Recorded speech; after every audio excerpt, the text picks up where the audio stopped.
Today another task, easy to do for any handyman or anyone that's got basic hand tools. There will be 2 episodes of this, front shocks and rear shocks on my Mitsubishi Triton truck, or L200 I believe it's called in some parts of the world. This one is the ML model. This is the GLS 3.2 liter diesel, and there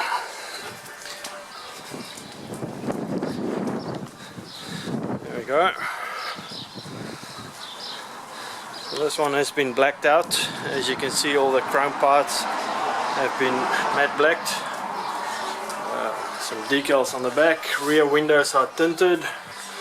I'll also be changing wheels over to mud tires. So on the back ones, as you can see, right over there, one on each side. So we'll remove the wheels, jack it up, and as you can see there's the one and the other one. Very basic, easiest to do. So I'll do that, and the next episode I will be doing the front shocks as well.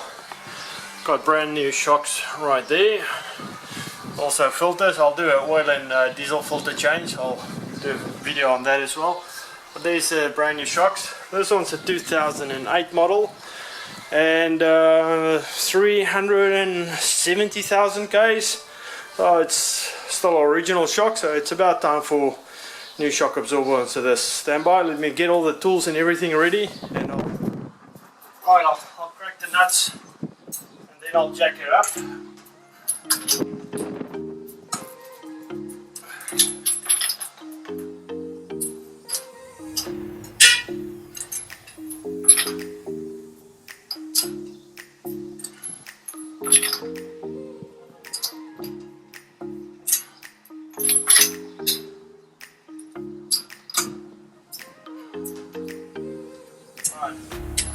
Nuts are loose. I'll chock the front wheels and then I'll jack it up, and it'll be easy to get this off.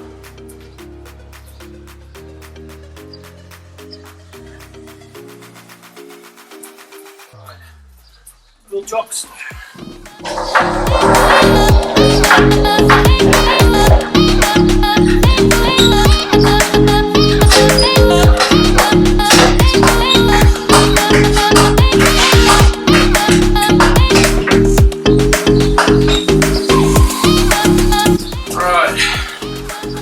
In the air. Oh, boy.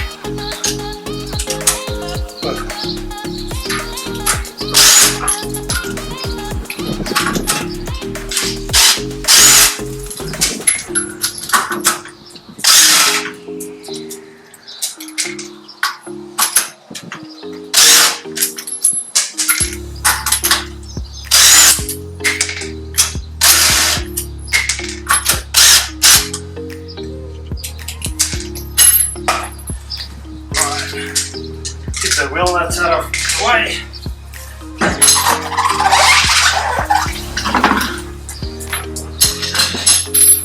And whenever you work under a vehicle, use some jack stands, axle stands. I've got some air jacks as well. Just bought the vehicle with them. Not using them is basically just great for when you have heavy loads, just to prevent the sag, take up the slack from the leaf springs. So there we go, shock absorber sitting right here. It's 2 nuts. Get under the ute. There's one right here. Loosen that one, other one on the top, and pull them out. Alright guys, underneath the ute, this is a 14mm, as you can see there. Just crank this one off.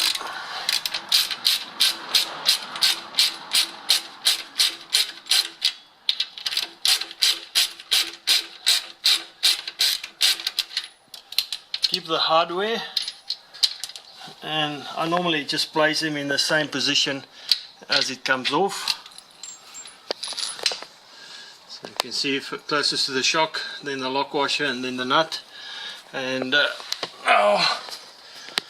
There's the other one on the top. I'll put the camera down for this one, but it's basically exactly the same as the lower one. Guys, it's a little bit dusty underneath there, obviously being the underside of a ute. So safety goggles on. Both sides are removed. As you can see, there's the hardware stacked out. So now it's basically just getting this off trusty old rubber mallet. As you can see. And that's it. Top off. As you can see, up, lower. Just calibrate the tapping device. Out she comes. That's it. Shock absorber removed. And yeah, I'll show you guys the new one.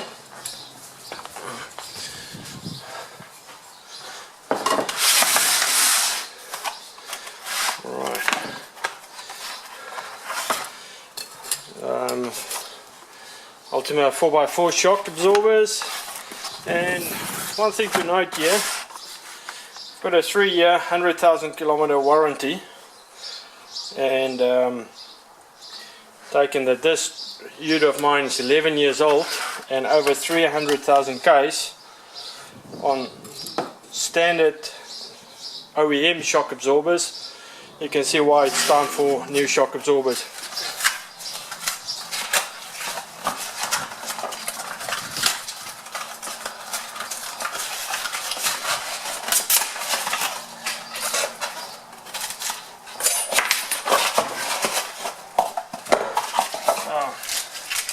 Comes with bushings and new shock absorber.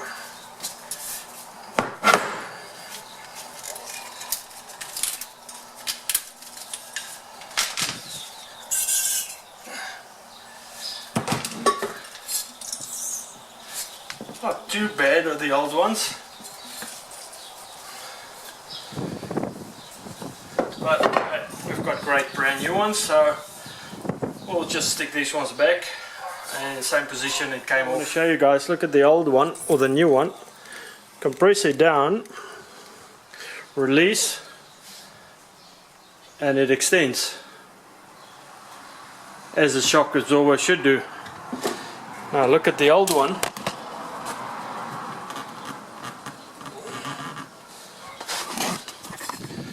Compressing.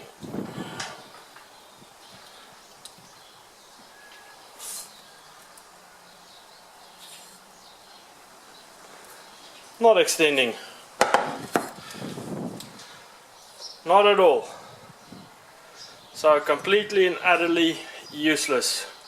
Time for new ones. Alright guys, as you can see, I'll zoom in a little bit. New ones on. Nuts on. I'll tighten them down now. Make sure your washers go in the same orientation as it was removed, because they're like cup washers. And then following it down,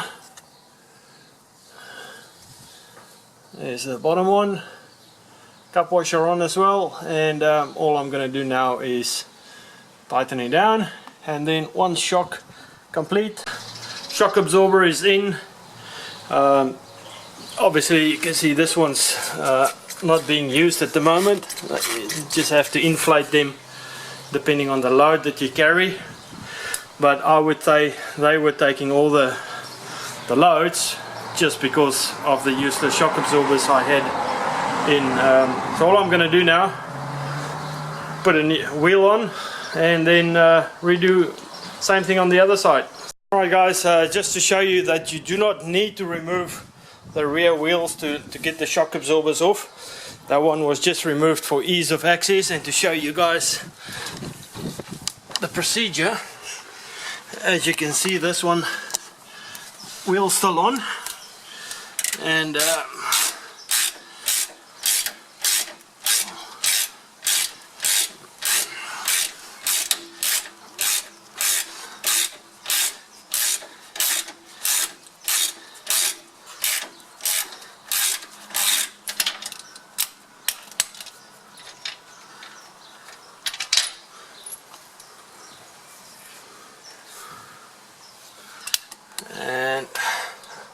top one over there. I'll put the camera down. Alright guys, that was half an hour's job. Jack stands are removed. And as you can see, 2 brand new shocks, half an hour's work, 2 14mm bolts on either side. You do not have to remove your wheels. If you have access to it, you can get in there, pull them out, and this thing's been passing the warrants of fitness, and no one has realized it's bad shocks, mainly because of the leaf springs and also the airbags on it. But there we go, that's all done. Only thing left to do, get my big old trolley jack out, and the wheel that was removed. I'm not going to put my off-road tires on now, but just torque this one up and then remove the wheel chocks. I've got little red straps on, so you don't misplace them or you forget about them being under your wheels and you drive off with wheel chocks still in place. Right, that's done, job done. The stance of the ute is just way better. It's firmer. It doesn't even move on the back. Man, what a good job. If you like this video, please click the like button, hit subscribe, and next one will be the front ones, because if the rear ones look like this, the front ones will definitely be the same. There they are. They'll go on in the next couple of minutes, but it will be a separate video for them.